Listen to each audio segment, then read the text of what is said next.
આજની વાતો। શ્રી નરેન્દ્રભાઈ મોદી ભારતના વડાપ્રધાન બન્યા, તેનાથી કરોડો લોકો ખુશ થયા, પણ સૌથી વધુ વડનગરના લોકો ખુશ થયા। તેઓ તો છાતી ફૂલાવીને જણાવતા કે નરેન્દ્રભાઈ અમારા ગામના।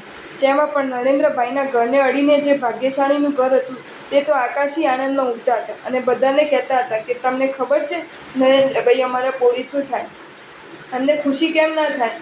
ભારતના વડાપ્રધાનના પાડોશી હોવું તે નાની જૂની વાત થોડી છે। અમારો પણ વિશિષ્ટ પુણ્યોદય કે એમને દાદાના પડોશી બનવાનું સદભાગ્ય સાંપડ્યું। જે વિદ્યાશાળામાં દાદા વર્ષો સુધી રહ્યા ત્યાં વિદ્યાશાળાના અડીને પંકજનું ઘર હતું। આખો પરિવાર દાદાના વાત્સલ્યથી લીલોછમ, બધા સુખ દુઃખને જણાવવાનું એકમાત્ર સ્થાન દાદા। આખા પરિવારમાં દાદાની એવી છાયા તથા દરેકના દિલમાં દાદાની એવી માયા કે બધાને દાદા પોતીકા લાગે। ગમે ત્યારે, ગમે તે સમયે, ગમે તે વાત હોય, દાદાની પાસે પહોંચી જવાનું, એવા વિશ્વાસ સાથે કે દાદા એટલે ગેગુર વડલો, જ્યાં ઉજાણીની પોળો પણ માણી શકાય અને તવાપમાં ઠાડક પણ મળે।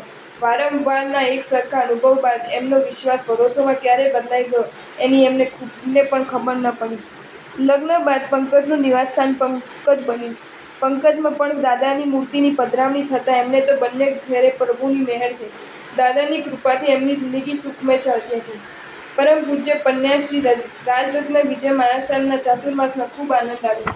દાદાના પરિવારના શિષ્યો પધારતા એમના મન તો દાદા પધાર્યા એવો આનંદ હતો। પોષ દશમીના સામૂહિક અઠ્ઠમની વાત શ્રી સંઘમાં મુકાઈ। એમની ભાવના થઈ કે એ પણ આ આરાધનામાં જોડાય। એમણે જ્યારે એમના શ્રાવકને વાત કરી તો તેમણે કહ્યું કે તારી તબિયત સારી રહેતી નથી અને 15 દિવસ પહેલાં જ કોરોનામાંથી ઊભી થઈ છે, માટે તારે અઠ્ઠમ કરવાનો નથી। એમણે ફરી તેમને સમજાવવાનો પ્રયત્ન કર્યો, પણ તે તો માનવા તૈયાર જ નહીં।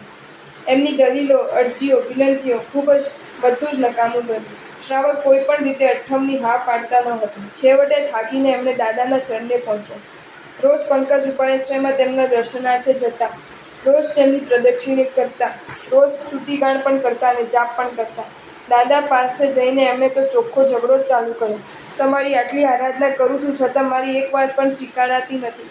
કોઈ પાપની વાત હોય તો ઠીક, પણ ધર્મની વાતમાં પણ તમે સહાય ન કરતા હો તો તમે શું કામના? મારે અઠ્ઠમ કરવો છે, તમારે કરાવવાનો છે। શ્રાવક પાસે તમારે હા પડાવવાની છે। મારા શ્રાવક અઠ્ઠમ કરવાની હા નહીં પાડે તો યાદ રાખજો, ફરીવાર જિંદગીમાં ક્યારેય તમારે દર્શન કરવા નહીં આવું। આમ દાદાની સામે લુખ્ખી દાદાગીરી ચલાવી। એમને દાદા બનતા આવડે છે તો આપણને પણ દાદાગીરી કરતા આવડે છે। આવું બધું ગાંડું ઘેડું વર્તન કરી એમણે સંઘની ઓફિસે ગયા।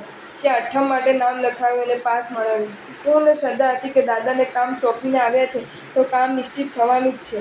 ઘરે જઈ એમના કામકાજમાં લાગી ગયા। સાંજે ઓફિસથી શ્રાવક ઘેર આવ્યા અને સામેથી એમને કહ્યું કે તારી ભાવના હોય તો તું અઠ્ઠમ કરજે, મારી ના નથી। હું તમને પૂછું છું, જેને દાદા આવી રીતે આશીષ આપતા હોય, જેની ભાવનાઓ દાદા એટલી સહજતાથી પૂર્ણ કરતા હોય, તે વ્યક્તિ દાદાની પાછળ પાગલ બને તેમાં આશ્ચર્ય શું છે?